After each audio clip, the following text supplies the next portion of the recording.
James, rumour has it they're taking Never Say Die out of the dictionary and replacing it with Accrington Stanley. You've been at it again today with a stoppage time goal. Yeah, delighted with the result in the end. I think I said it last week, it just epitomises what the boys are all about, the sort of team spirit they've created, and I think it shows the fitness levels as well.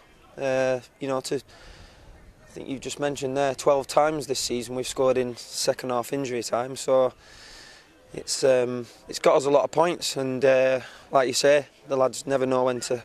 They never lie down, they never know when they're beaten, and it's a fantastic trait to have. It's a great characteristic, and it's a characteristic that we're proud of, and something that's been built during the season.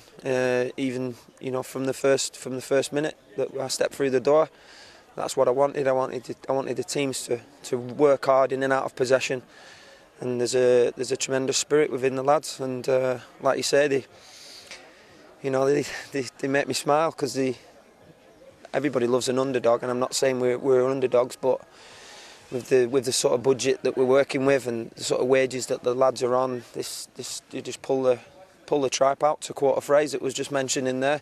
Pull the tripe out every week and run their hearts out for the badge that they wear on the front of the chest. Looked like a really bruising encounter. Physically, how hard is it to keep going for 94, 95 minutes? It is, and the pitch was dry and it was very lively. Unfortunately, we couldn't get the sprinkler system fixed this week, but we managed to get the floodlights fixed. But that's because we need the floodlights till next season. But I think it was a little bit lively through the middle, but it was same for both teams. I thought the first half was quite an even affair, and then Mansfield made a couple of changes.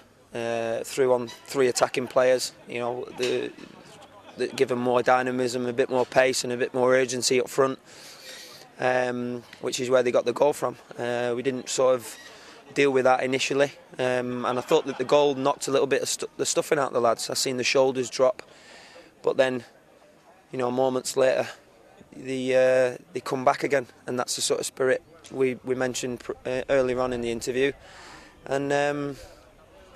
We push up, and then Tom loves playing up front. I might start him up front next week if he's that sort of an influence up there. But James Gray was brave, and I think it's a penalty. His arm comes right across his face, where he's just going to head it in or whatever, or have a little volley. But then Cowell's been bitterly disappointed to miss out, to not play, which I would expect, and I understand. But that shows you how long it takes for football to change, and his whole mindset now is positively geared, and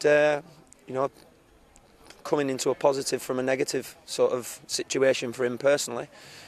And I thought he showed great composure, because it was a long time from when the referee gave the penalty to when he blew the whistle for Cal to take it, and I thought he showed great composure in especially in the sort of maybe the frame of mind that he was in. The situation stays pretty much the same in that bottom half of the table, doesn't it, with the other results? Yeah, I think, like you say, if we can just dig in and keep trying to do the right things at the right time, then we're a good side. We're a front foot side. We're a good side when we get at teams and we try and play them under pressure.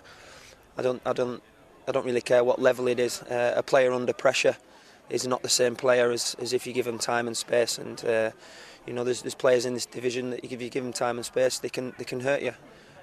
So we try and press teams, press them high, and our home form has been better than it was earlier on in the season, and just delighted with the overall result of a draw.